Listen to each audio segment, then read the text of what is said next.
Lockdown के कड़ाई से पालन के लिए सेना बुलाई जाए। लॉकडाउन के दौरान लोग घर में बैठे परेशान हो रहे हैं, इसलिए इंटरनेट, डीटीएच सब कुछ फ्री कर दिया जाए। ये मैं नहीं कह रहा हूं, सुप्रीम कोर्ट में दाखिल दो अलग अलग याचिकाओं में ये बातें कही गई हैं। एबीपी अनकट के इस वीडियो में मैं आपको इन दोनों याचिकाओं के बारे में और लॉकडाउन के दौरान दाखिल हुई कुछ और याचिकाओं के बारे में बताऊंगा।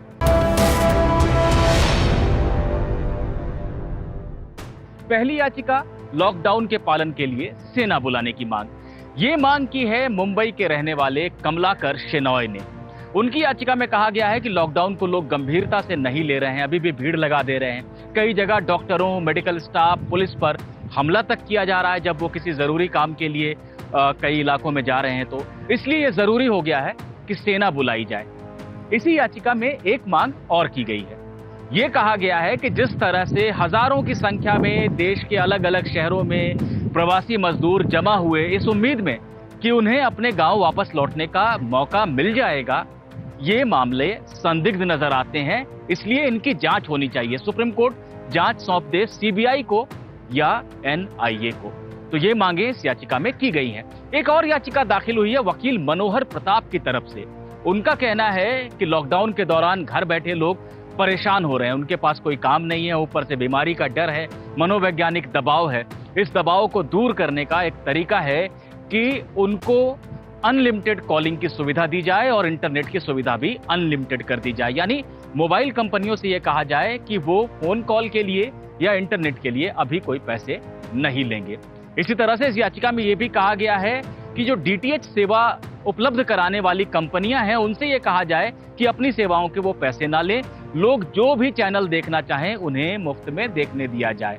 साथ ही साथ वकील साहब ने यह भी कहा है कि अमेज़न प्राइम, नेटफ्लिक्स जैसी जो सेवाएं हैं जहां पर लोग वीडियो कंटेंट को देखने के लिए पैसे देते हैं, वो पैसे भी अभी नहीं लेने चाहिए।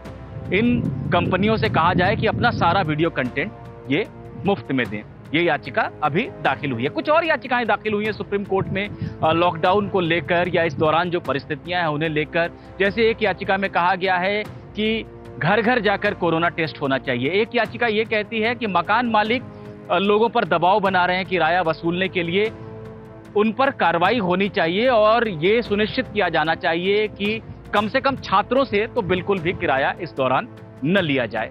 ये याचिकाएं दाखिल हुई हैं। कुछ याचिकाओं पर सुनवाई भी की है सुप्रीम कोर्ट ने। इनमें से तो किसी याचिका की सुनवाई नहीं हुई है, लेकिन जैसे एक याचिका थी जिसमें एक और वकील हैं मनोहर लाल शर्मा, उनका यह कहना था कि पीएम केयर्स फंड एक घोटाला नजर आ रहा है, क्योंकि कोई कानूनी प्रावधान है नहीं और एक फंड बना दिया गया है जिसमें लोग पैसे दे रहे हैं, लाखों करोड़ों रुपए दे रहे हैं, तो इसकी जांच होनी चाहिए। ऐसा लगता है कि ये एक घोटाला है। एसआईटी बना दे सुप्रीम कोर्ट और जांच एसआईटी को सौंप दे और प्रधानमंत्री और गृह मंत्री के खिलाफ भी केस रजिस्टर किया जाए। सुप्रीम कोर्ट ने इस मामले की सुनवाई करते हुए याचिकाकर्ता को कड़ी फटकार लगाई थी और कहा था कि हम आपके ऊपर इस तरह से अदालत का समय बर्बाद करने के लिए जुर्माना भी लगा सकते हैं। ये किस तरह की याचिका है? खैर, एक याचिका याद आती है जो लॉकडाउन से पहले दाखिल हुई थी, सुप्रीम कोर्ट में नहीं, केरल हाई कोर्ट में। ये याचिका भी बड़ी दिलचस्प है। इसमें एक याचिका करता है, उस दौरान लॉकडाउन तो शुरू नहीं हुआ था, लेकिन लोगों से ये कहा जा रहा था कि भीड़ भाड़ में ना जाएं, अपनी सुरक्षा करें, बीमारी से खुद को बचाएं। तो उनकी याचिका ये कहती थी कि शराब की दुकान में अगर मैं गया तो वहां पर बहुत भीड़ होगी और मुझे बीमारी पकड़ सकती है, इसलिए हाईकोर्ट सरकार को यह आदेश दे दे कि वो शराब की होम डिलीवरी कराए, घर पर डिलीवरी कराई जाए शराब की।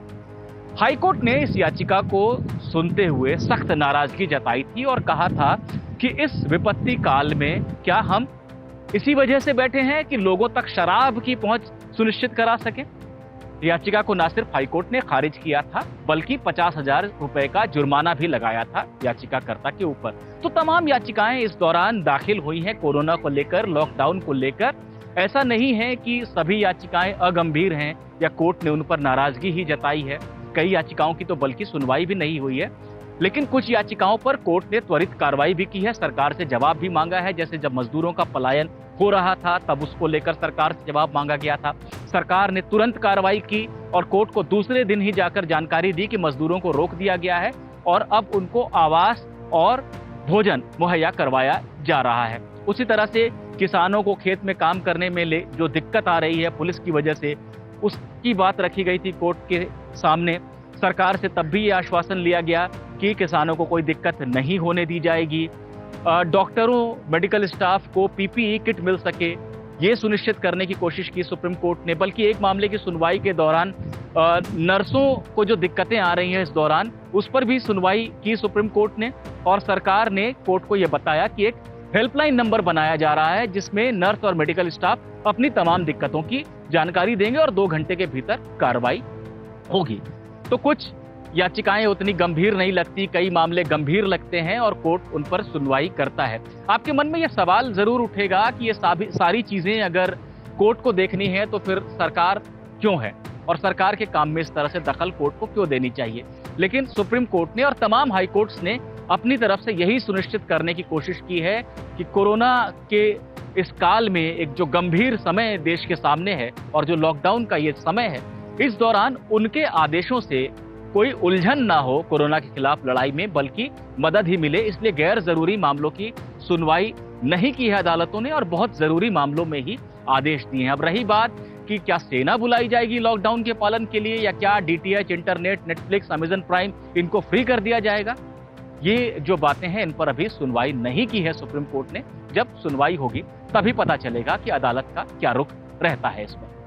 एबीपी न्यूज आपको रखे आगे।